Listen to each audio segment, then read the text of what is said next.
Bradesco. Entre nós, você vem primeiro. Olá, boa noite. Boa noite. Mais de 2 milhões de aparelhos já foram cadastrados no aplicativo Celular Seguro e quase 90 mil foram bloqueados. Em todo o Brasil, os governos estaduais também desenvolvem ferramentas para combater os roubos e furtos de celulares.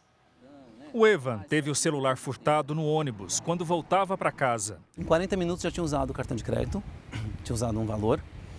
E aí depois eu fui até a loja, a operadora do celular.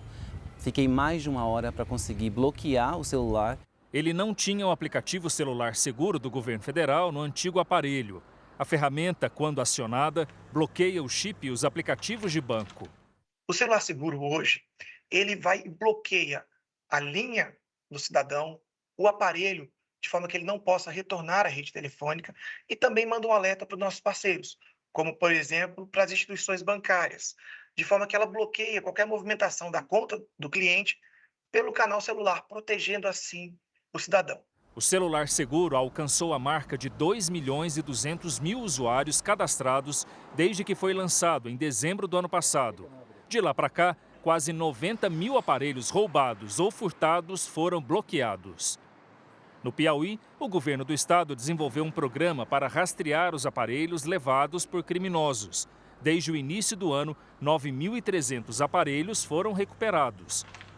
Outro estado que também tem conseguido devolver celulares roubados é o Amazonas. A Secretaria de Segurança Pública desenvolveu um programa de recuperação de aparelhos para que o cidadão possa se cadastrar e ser localizado quando a polícia fizer as apreensões. Entre setembro e outubro, cerca de 500 celulares foram devolvidos às vítimas. Aqui em São Paulo, o número de furtos e roubos de celulares chegou a 159 mil de janeiro a agosto, média de 27 registros por hora. O aplicativo Celular Seguro funciona como um botão de emergência. Em caso de assalto ou furto, basta avisar ao contato cadastrado no serviço para pedir o bloqueio ou entrar no site do programa e registrar a ocorrência. Agora, o Evan tem o aplicativo Celular Seguro instalado no aparelho novo. Esse bloqueio imediato te dá uma tranquilidade, sabendo que a partir dali não terão acesso às suas contas, né? Para você poder resolver isso com tranquilidade. Veja agora outros destaques desta sexta-feira. Um dos suspeitos pelo ataque a torcedores do Cruzeiro é preso em São Paulo.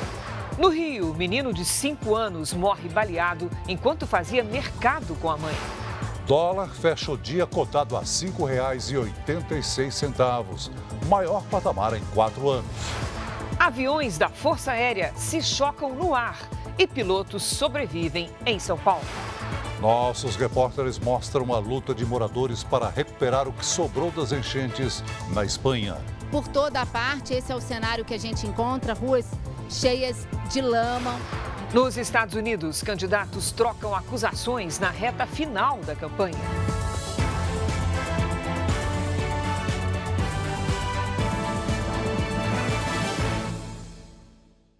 Oferecimento: Crédito Bradesco. Dinheiro na hora em 3 cliques pelo app.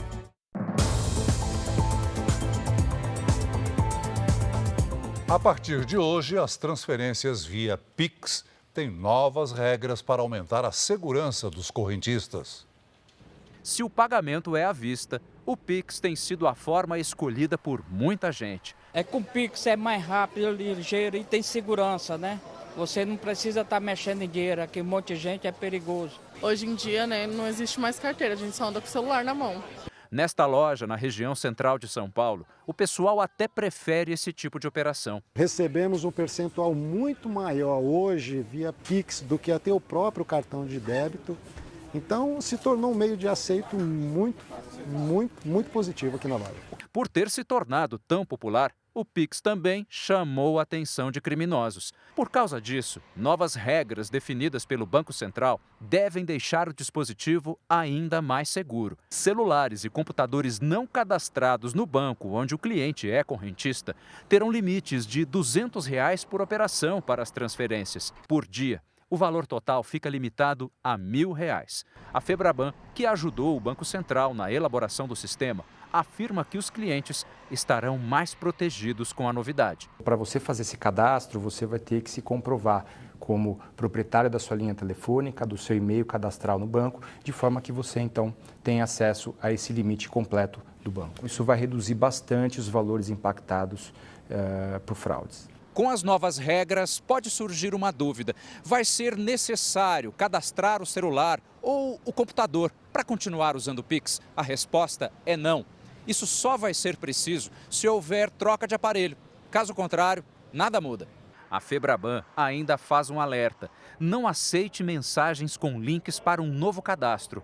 É fraude. Sempre utilizar o aplicativo da instituição que você utiliza para fazer esse recadastramento. Não clique em links, não entre em páginas ou números de telefones por SMS, mensagem. Se isso acontecer, pode ser uma tentativa de golpe. Um menino de 5 anos morreu vítima de uma bala perdida na Baixada Fluminense. Ele estava com a mãe no mercado quando foi atingido.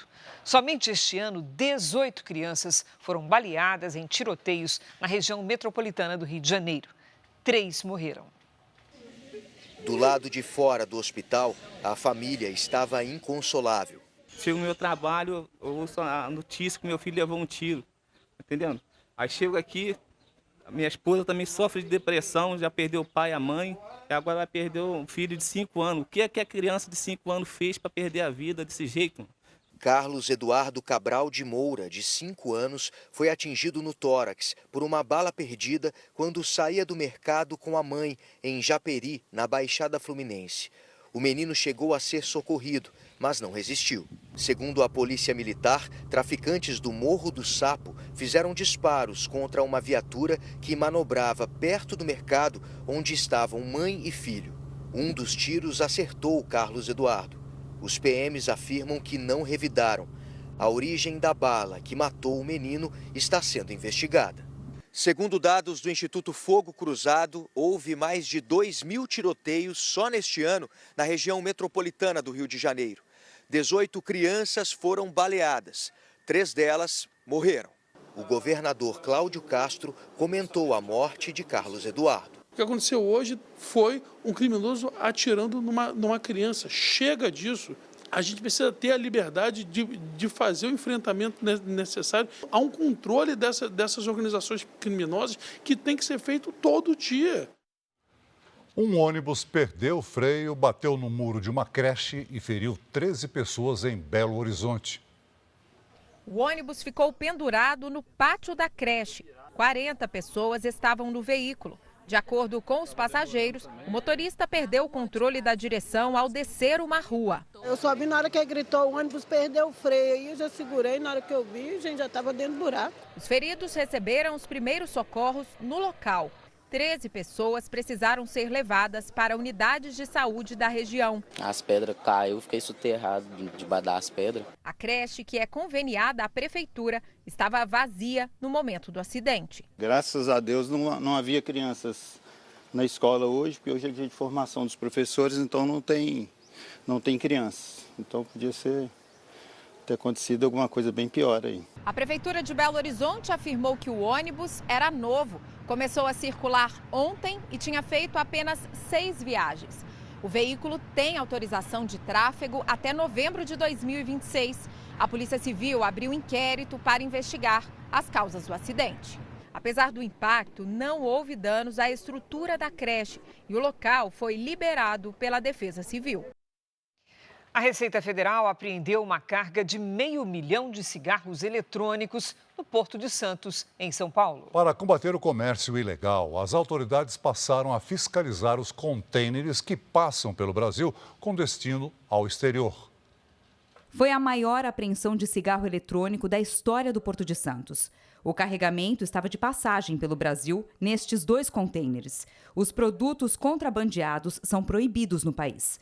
Embora o destino final fosse o Paraguai, nas embalagens há instruções em português. A gente teve recentemente uma alteração normativa que nos permite agora verificar mercadorias que estejam em trânsito com destino a outro país, né? Nós temos grandes indícios de que essas mercadorias elas retornem depois por via terrestre. Com a mudança na fiscalização, a Receita avalia que vai apreender este ano nos portos brasileiros quase o dobro do que foi retido no ano passado. A estimativa é que a quantidade de cigarros eletrônicos apreendidos hoje no Brasil represente apenas 10% do que é comercializado no país. A Receita Federal calcula ainda que esse mercado ilegal movimenta mais de 10 bilhões de reais. A venda clandestina pode ter ligação com facções criminosas que enviam cocaína para o exterior. Imagine uma conta corrente. Eu estou exportando droga e estou importando contrabando.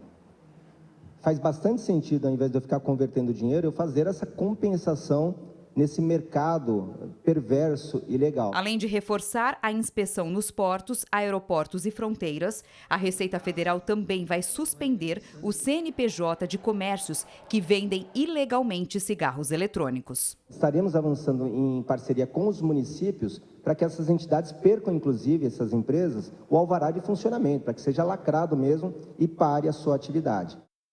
2 aviões da Força Aérea Brasileira se chocaram no ar durante voo de instrução em Pirassununga, interior de São Paulo.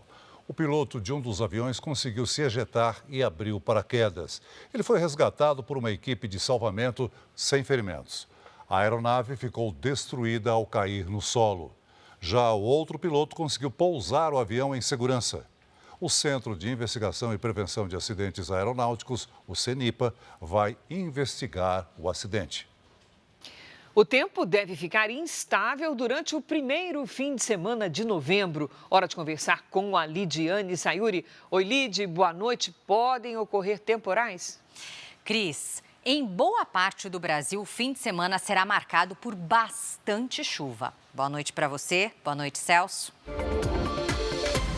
E boa noite para você de casa. As instabilidades associadas à circulação de ventos em diferentes níveis da atmosfera deixam os estados da região norte, centro-oeste e sudeste na rota dos temporais. Sábado quente com muitas nuvens em Porto Alegre. À noite tem previsão de pancadas, máxima de 32 graus. Em Brasília, o sol aparece e tem chance de temporal com raios, faz até 27. Em Palmas, tempo abafado com 32 graus e possibilidade de chuva. Em São Paulo, dia quente com chuva à tarde, máxima de 30. Entre domingo e segunda, as pancadas ganham força e podem vir com raios e ventos, máximas de 27 e de 28 graus. Hoje, a chuva mais pesada caiu sobre o centro-oeste. Nas imagens de satélite, esses pontos coloridos mostram as nuvens de chuva pelo país. Amanhã, a circulação de ventos espalha chuva sobre grande parte do Brasil. No Nordeste, as pancadas se concentram entre as capitais Salvador e Natal. No giro de temperaturas, faz até 28 graus em Florianópolis. No Rio de Janeiro, 32. Em Campo Grande, 26. Em Aracaju, 30 e até 34 em Manaus. Tempo delivery. A Márcia quer saber se vai chover em Samambaia, no Distrito Federal. Oi, Márcia. Neste sábado, o sol aparece e tem previsão de pancadas com raios, máxima de 26. Entre domingo e segunda, a chuva vem mais cedo. As máximas não passam dos 27. A Antonieta é de Natal, Rio Grande do Norte. Bem-vinda, Antonieta. Sábado de sol entre nuvens e chance de chuva passageira. Esquenta até os 32 graus. No domingo, dia abafado com pancadas à tarde, máxima de 31. Na segunda, o dia pode amanhecer com chuva e à tarde o sol aparece e esquenta, faz até 30 graus. Participe do nosso Tempo Delivery nas redes sociais, coloque o nome de uma cidade e a hashtag você no JR. Cris, Celso. Obrigada, Lidi. Veja a seguir. Adolescente abre fogo em festa de Halloween, mata 2 pessoas e fere 6 nos Estados Unidos. Lula declara apoio a Kamala Harris, candidata democrata à presidência dos Estados Unidos a 4 dias das eleições americanas. Polícia prende quadrilha especializada em roubar o medicamento Ozempic nas farmácias de São Paulo.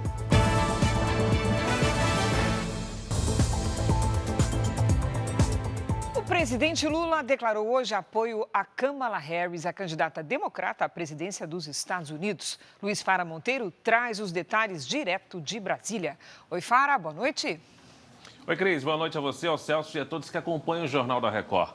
A declaração foi dada a um canal francês de televisão há 4 dias das eleições americanas. O presidente Lula afirmou que a vitória de Kamala Harris é mais segura para fortalecer a democracia. A democracia, para mim, ela é o espelho fiel de um sistema político que permite os contrários, permite os antagônicos, permite a disputa civilizada entre a humanidade na discussão de ideias sem violência. Então, eu acho que a Kamala ganhando as eleições é muito mais seguro da gente fortalecer a democracia nos Estados Unidos. Durante a entrevista ao canal francês, Lula também falou que o encontro do G20 no Brasil neste mês, no Rio de Janeiro, vai focar no combate à fome por meio de uma aliança global contra a pobreza e que o encontro dos representantes das maiores economias do mundo não vai discutir as guerras em curso. Nós temos 2 pequenos problemas. Nós não convidamos o Zelensky para participar e o Putin não vai participar. Ou seja, nós não achamos que esse fórum do G20 será um espaço para discutir a guerra entre 2 países. Nós achamos que esse fórum é para discutir os temas que já foram abordados no último G20. Do Supremo Tribunal Federal foi retomado o julgamento de um recurso contra a condenação do ex-presidente Fernando Collor de Mello a mais de 8 anos de prisão. A análise em plenário virtual recomeçou com o ministro Gilmar Mendes, que votou a favor da redução da pena. O processo estava parado desde junho, quando o ministro Gilmar Mendes pediu mais tempo para estudar o caso. Ao votar hoje, o ministro concordou com a posição do colega Dias Toffoli e somou o segundo voto para reduzir a pena do ex-presidente Fernando Collor, de 8 anos e 10 meses, para 4 anos de prisão. No voto, Gilmar Mendes afirmou que Fernando Collor apontou que há evidente e inegável erro material na contagem dos votos e na proclamação do voto médio favorável ao réu na dosimetria referente à pena do crime de corrupção passiva. Por isso, como opção democrática para a distribuição do risco de erro judiciário, a situação de dúvida deve levar à tomada de decisão mais favorável ao réu. Collor tenta reverter a decisão do plenário do Supremo de maio do ano passado, quando foi condenado à prisão pelos crimes de corrupção passiva e lavagem de dinheiro, em um esquema na BR Distribuidora, que envolveu suposto recebimento de 20 milhões de reais em propina. A denúncia formulada na investigação da Operação Lava Jato apontou que Collor teria participado da organização criminosa entre 2010 e 2014. O ex-presidente nega que tenha cometido irregularidades. O posicionamento de Gilmar e Toffoli abre possibilidade para que Collor não cumpra a pena em regime fechado, caso conquiste a maioria dos votos. Normalmente, penas de 4 a 8 anos são cumpridas em regime inicial semiaberto, menores que 4 anos em regime aberto. Os votos também contrariam a posição do relator da ação, ministro Alexandre de Moraes, que se opõe ao recurso e já afirmou que o ex-presidente tenta ganhar tempo para não ir para a cadeia. O voto de Moraes foi seguido pelo ministro Edson Fachin. São 2 votos a 2 até o momento. Os votos podem ser inseridos no sistema eletrônico do STF até 11 de novembro. No formato, não há debate presencial entre os ministros da Corte. Para você saber mais notícias de Brasília, basta acessar o r7.com. Agora a gente volta ao estúdio do JR em São Paulo. Cris e Celso. Obrigada, Fara. O Itamaraty declarou hoje em nota que constatou com surpresa o tom ofensivo adotado pelas autoridades da Venezuela. Ontem, a Polícia Nacional Bolivariana publicou em redes sociais a silhueta do presidente Lula com a bandeira do Brasil e a mensagem: quem mexe com a Venezuela se dá mal. O Itamaraty diz ainda que os ataques pessoais não correspondem à forma respeitosa com que o governo brasileiro trata a Venezuela e que o governo brasileiro respeita plenamente a soberania de cada país, em especial a dos vizinhos. A crise diplomática entre os 2 países vem crescendo desde que o Brasil não reconheceu a reeleição de Nicolás Maduro e rejeitou a entrada da Venezuela como país parceiro do BRICS, o grupo de países emergentes. Nos Estados Unidos, 2 pessoas morreram e 6 ficaram feridas durante um ataque a tiros numa festa de Halloween na cidade de Orlando. Segundo a polícia, um adolescente de 17 anos chegou armado ao local e abriu fogo. Imagens da câmera acoplada ao uniforme de um oficial mostram o momento em que o suspeito foi detido. A identidade dele não foi divulgada. Uma pistola foi apreendida no local. Ainda não se sabe o que motivou o ataque. Os 6 feridos, com idades entre 19 e 39 anos, foram hospitalizados e estão em condição estável.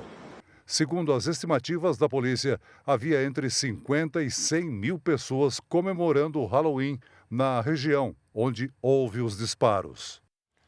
Veja a seguir, na Espanha, milhares de voluntários se uniram aos moradores para ajudar na limpeza das casas atingidas pelas enchentes.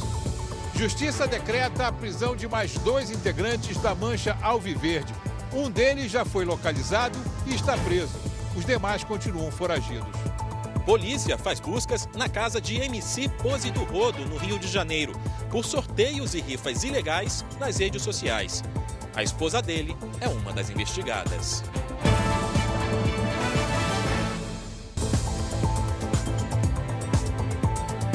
Um suspeito de envolvimento na morte de um torcedor do Cruzeiro foi preso hoje em São Paulo. A polícia cumpriu mandados de prisão e de buscas contra a organizada Mancha Alviverde. Ainda era madrugada quando agentes da Polícia Civil e representantes do Ministério Público se reuniram para traçar a estratégia da operação.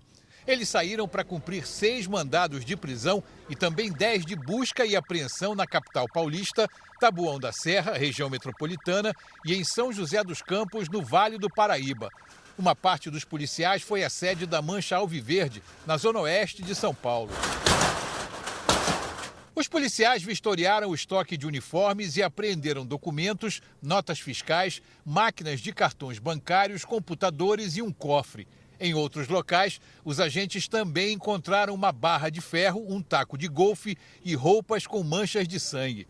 Um carro que, segundo o inquérito policial, pertence ao torcedor Aurélio Andrade de Lima, foi encontrado e levado para a delegacia. O veículo foi flagrado por câmeras de segurança nas imediações do local da emboscada. No fim da manhã, o pai de Jorge Luiz Sampaio Santos, presidente da organizada, foi levado à delegacia que apura o caso. Balbino dos Santos disse que não sabe onde está o filho e se emocionou ao falar. Nunca esperava de acontecer uma tragédia dessa que está acontecendo. Me solidarizo com a família do que morreu. Ele também afirmou que Jorge é inocente. Estão querendo jogar a culpa na costa dele, que ele não deve. Ele é um presidente da Mancha. Se dependesse da vontade do pai e da mãe, ele jamais seria torcida organizada, porque eu lutei para isso quando ele tinha 12, 13 e 15 anos para tirar e não consegui tirar. No fim da tarde, mais 2 integrantes da Mancha Alviverde que participaram da emboscada à torcida Máfia Azul no último domingo tiveram a prisão decretada e um deles já está preso. É um lutador de boxe. É um autor de 31 anos que já tinha antecedentes criminais, já tinha sido iniciado por brigas de torcidas e as investigações prosseguem sob sigilo. A polícia continua à procura dos outros 7 integrantes da torcida organizada palmeirense, entre eles o presidente e o vice-presidente, que estão com a prisão temporária decretada. Eles são considerados foragidos.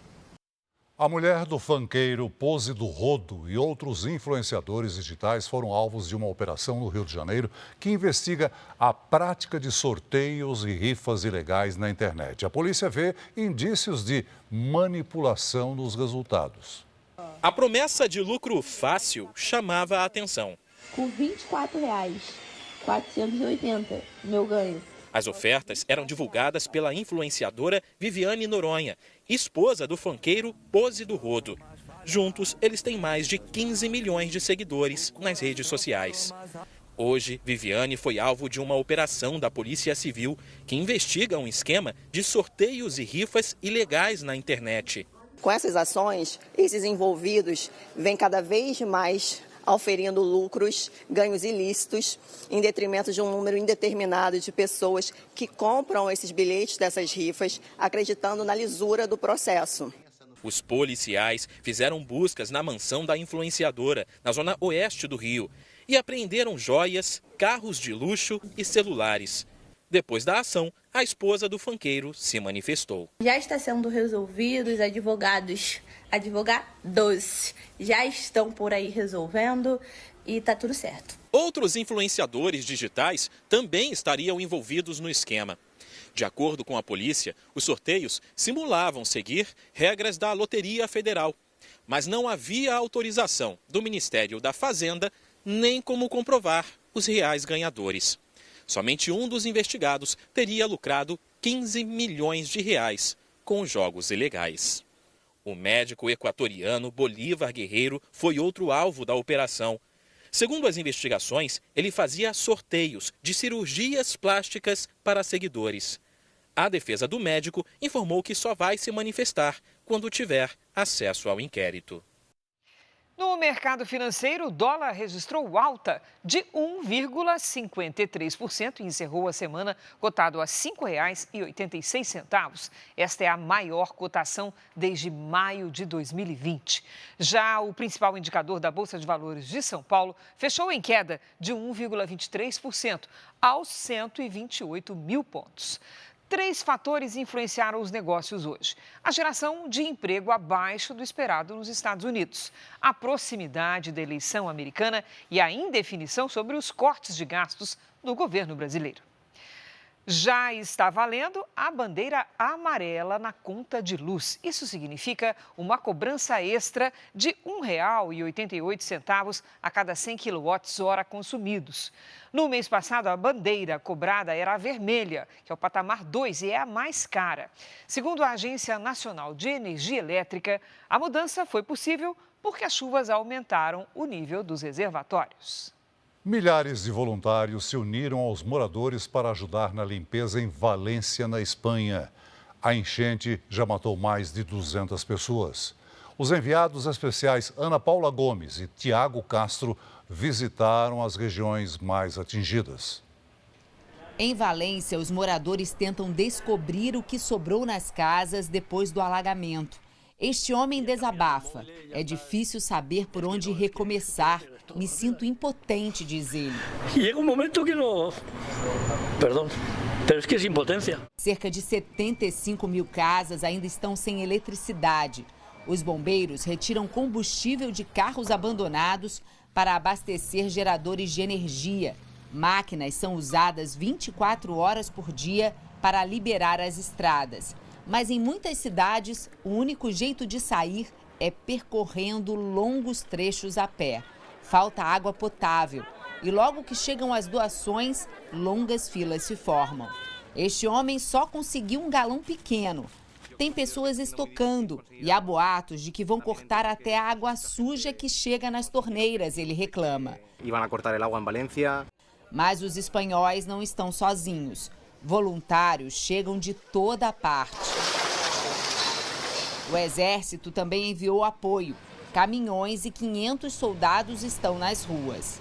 Por toda a parte, esse é o cenário que a gente encontra, ruas cheias de lama, um trabalho de limpeza de moradores e voluntários que deve durar semanas. E muitos carros destruídos que foram levados pela força da água. A gente conversou com os moradores e eles questionam a demora das autoridades para dar o alerta para o risco de enchente. Segundo eles, esse aviso só chegou quando a água já estava dentro das casas. O governador de Valência, Carlos Manzon, nega que houve problema no envio do alerta. O volume de água foi tão grande e veio com tanta força que muitas pessoas que estavam neste túnel não tiveram como fugir. Motoristas ficaram presos e morreram afogados. O soldado Blanco do Corpo de Bombeiros, acostumado a situações de emergência, estava chocado. Faz parte do nosso trabalho, mas do ponto de vista humano, é uma tragédia muito grande, desabafa. Veja a seguir, Dorival Júnior convoca a seleção brasileira para os 2 últimos jogos do ano. Há poucos dias do último e principal dia das eleições americanas, Donald Trump e Kamala Harris trocam acusações. Israel bombardeia subúrbio de Beirute após uma semana sem ataques na região. Força Aérea diz que alvos eram esconderijos do Hezbollah.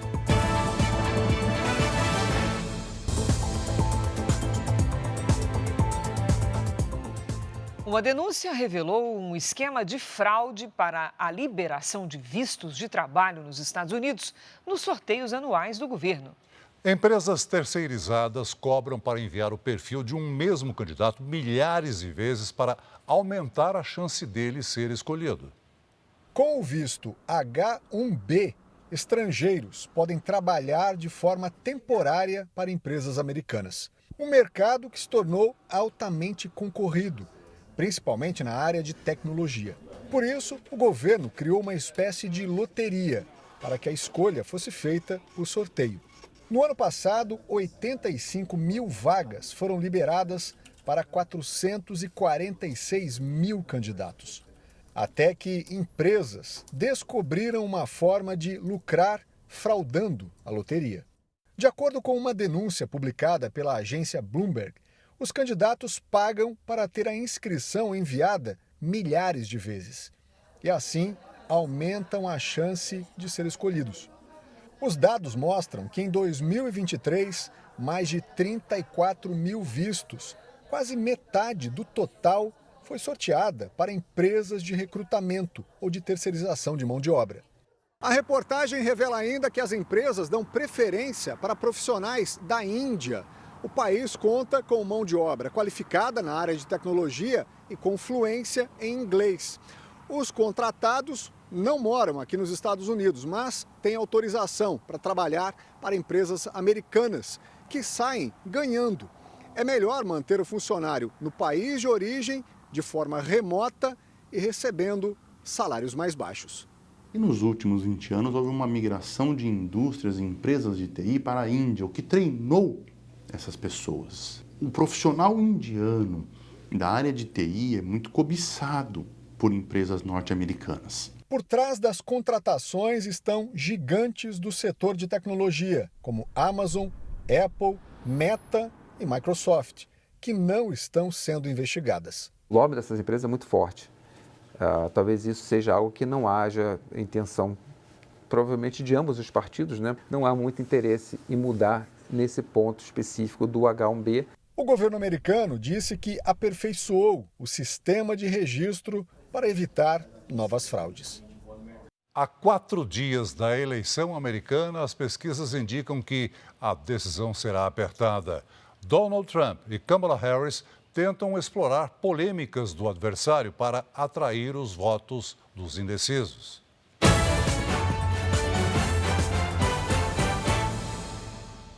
O republicano fez comício em Michigan e esta noite ainda viaja para Wisconsin. Em um evento beneficente para vítimas de furacões, Donald Trump atacou Kamala Harris. Ele disse que a democrata é uma pessoa de QI baixo, que sequer sabe que está mentindo. Trump ainda afirmou que a candidata é burra como uma pedra. Um levantamento divulgado hoje por um jornal americano indica empate entre Kamala Harris e Donald Trump na Pensilvânia. Os dois têm 49% das intenções de voto.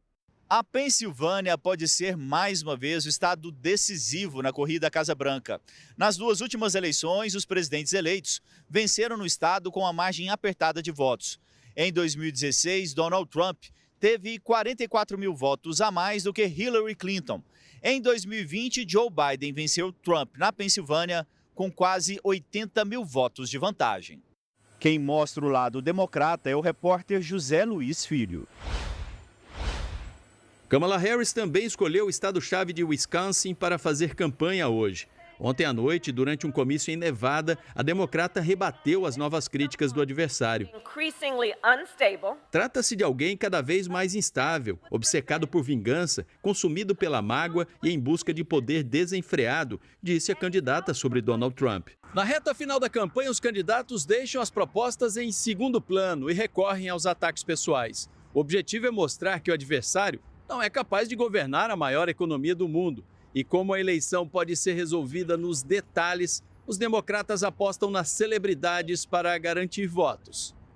Ontem, em Las Vegas, Jennifer Lopez subiu ao palco com Kamala Harris. A cantora é filha de porto-riquenhos e aproveitou a ligação com a Ilha do Caribe para criticar a fala no comício republicano, que comparou o território com lixo.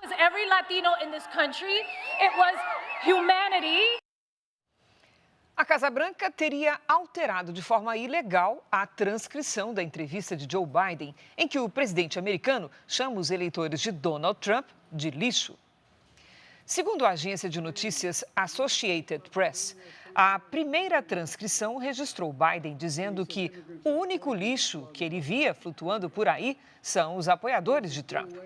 Depois da repercussão negativa, a fala divulgada pela Casa Branca trocou a palavra apoiadores por apoiador. O objetivo seria dar a entender que Biden se referia ao comediante que fez a piada sobre Porto Rico e não aos eleitores de Trump. A reportagem entrevistou 2 funcionários do setor de registros oficiais do governo e teve acesso a um e-mail interno, confirmando que o presidente sabia da alteração. Os Estados Unidos anunciaram a criação de 12 mil vagas de emprego em outubro. O resultado ficou bem abaixo da expectativa do mercado. A estimativa era de ao menos 100 mil novos postos de trabalho. Em setembro, foram criadas cerca de 220 mil vagas de emprego. A taxa de desemprego permaneceu em 4,1% em outubro, a mesma registrada em setembro. O exército israelense anunciou a morte de um dos últimos integrantes do alto escalão do Hamas na faixa de Gaza. Um ataque aéreo atingiu o carro em que estava Is al-Din Kassab. Segundo Israel, ele era o responsável pela coordenação entre o Hamas e outros grupos terroristas na faixa de Gaza. Nas últimas 24 horas, ao menos 64 pessoas morreram no território palestino, segundo autoridades ligadas ao Hamas. O exército de Israel também bombardeou os subúrbios do sul de Beirute na madrugada desta sexta-feira. Pelo menos 10 explosões foram ouvidas na capital libanesa. As forças israelenses dizem que atacaram instalações de fabricação de armas e outras estruturas do Hezbollah e que os civis foram avisados antes dos bombardeios. O primeiro-ministro libanês considerou que a ofensiva mostra o que chamou de rejeição de Israel aos esforços para negociar uma trégua. No sul do Líbano, um ataque israelense atingiu a cidade de Tiro. As Nações Unidas expressaram preocupação sobre o risco de que cidades históricas fiquem em ruínas por causa do conflito. Do lado israelense, uma imagem divulgada mostra o momento em que um drone invade o território do país. Pelo menos 7 lançados do Líbano e do Iraque foram interceptados hoje. Uma fonte militar disse que Israel está em alerta máximo para uma possível resposta do Irã no final de semana aos lançamentos contra o país na última sexta-feira. Aqui no Brasil, terminou hoje em Belém o encontro do G20 que discutiu estratégias para a prevenção de desastres naturais. No final do evento, uma carta de compromissos foi assinada e será levada para os líderes mundiais que vão se reunir no Rio de Janeiro nos dias 18 e 19 desse mês. As mudanças climáticas causadas pelo homem mataram cerca de 570 mil pessoas vítimas de catástrofes nos últimos 20 anos. Os dados são de um grupo de pesquisadores do Reino Unido, Holanda e Estados Unidos e mostram que o planeta não está preparado para as consequências do aquecimento global. O calor extremo preocupa autoridades em todo o mundo. Aqui no Brasil, o Instituto Nacional de Meteorologia apontou que 2024 teve o mês de setembro mais quente desde o início da série histórica, em 1961. A temperatura média foi de quase 26 graus Celsius, uma alta de 1,7 graus Celsius acima da média. O superaquecimento foi um dos temas discutidos hoje na reunião do G20 em Belém. Representantes de 25 países debateram a eficácia dos sistemas de alerta para catástrofes, além do mapeamento de áreas críticas e o financiamento para estratégias de prevenção a desastres. Hoje foi aprovada a declaração ministerial que estabelece compromissos e políticas públicas para os países membros do grupo.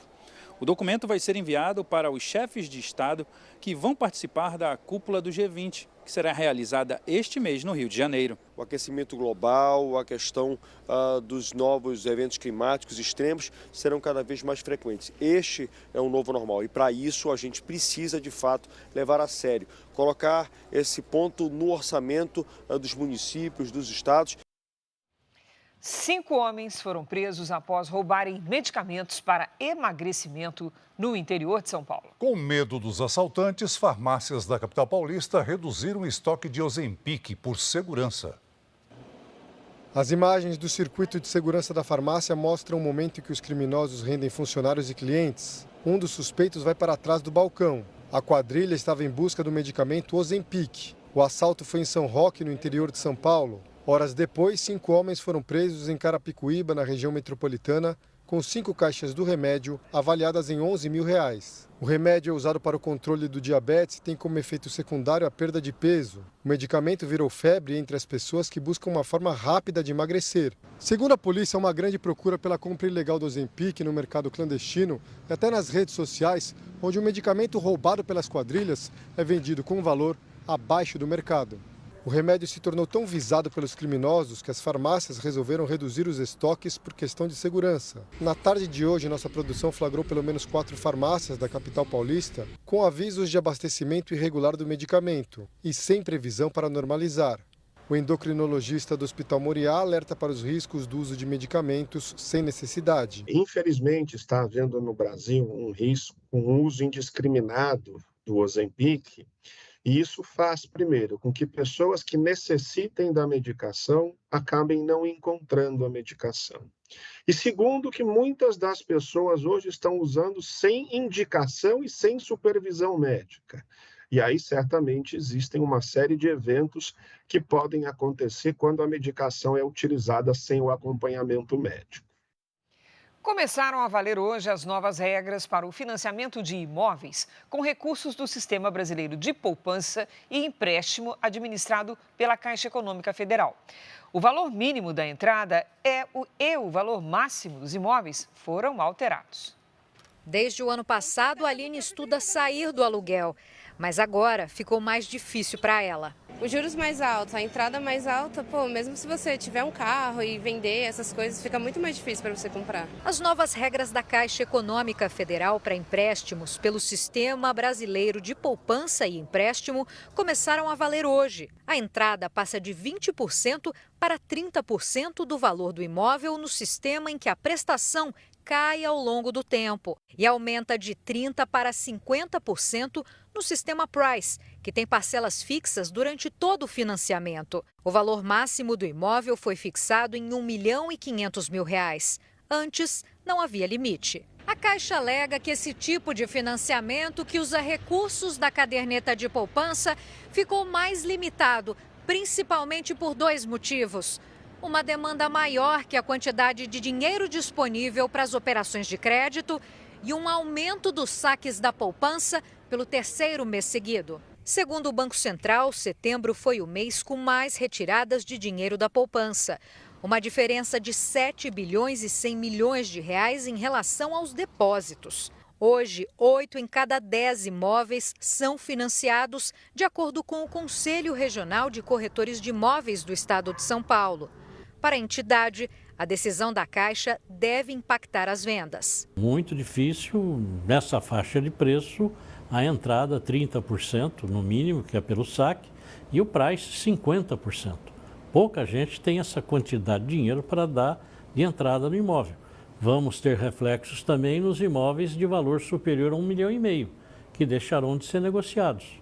Isso vai ficar encalhado.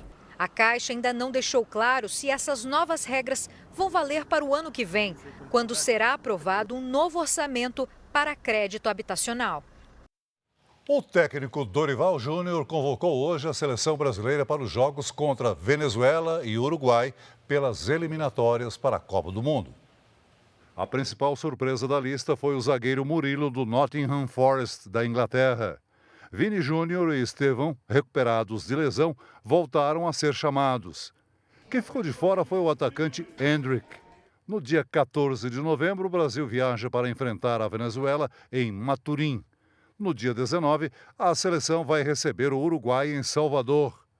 Apesar de já ter voltado a jogar depois de uma grave lesão no joelho, Neymar só deve voltar a ser convocado no ano que vem. Ele já está praticamente e totalmente recuperado, porém ainda teve muito poucos minutos, né, dentro de campo, e isso foi o que pesou bastante. O Jornal da Record de hoje termina aqui. Essa edição na íntegra e também a nossa versão em podcast estão no Play Plus e em todas as nossas plataformas digitais. E à 00:30 tem mais Jornal da Record. Você fica agora com a novela Força de Mulher e logo depois de Gênesis tem A Fazenda com flashes ao vivo da festa. Imperdível. Boa noite, bom final de semana para você. Boa noite.